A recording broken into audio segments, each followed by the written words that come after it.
Hi there, welcome to another video for first year maths. Still on geometry, still on parallel lines, and we're going to look at corresponding angles.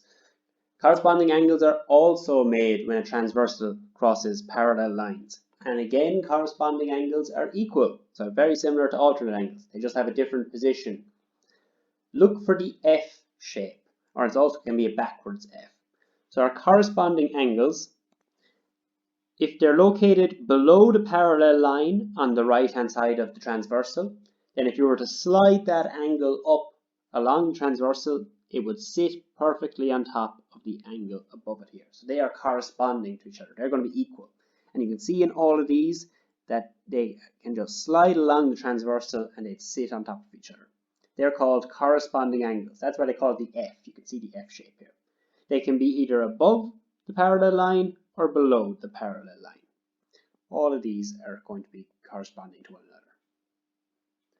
Let's look at them in practice. Okay, we know this angle to be 120 degrees. We do not know angle E or angle F.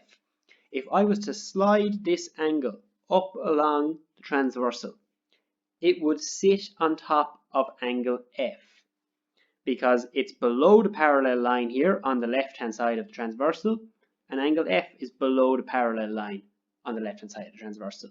So F will be 120 degrees. If F is 120, well, we know that this is a straight line, so 120 plus E has to equal 180, so E will be 60.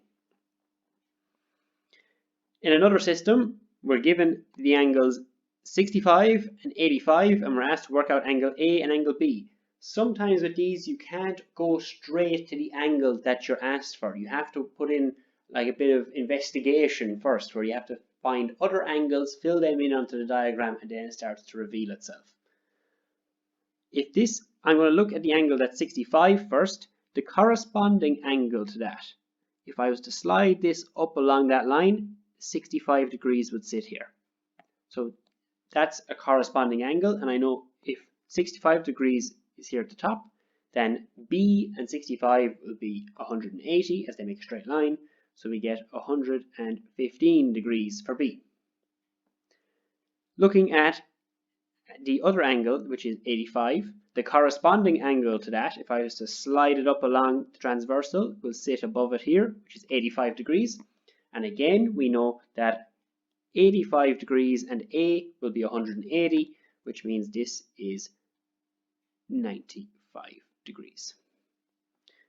Okay, that's corresponding angles. We now know nearly all the types of angles. We just need to know about interior angles next, and then we'll be done with all the different types of angles. I think you're going quite well in how you're calculating them.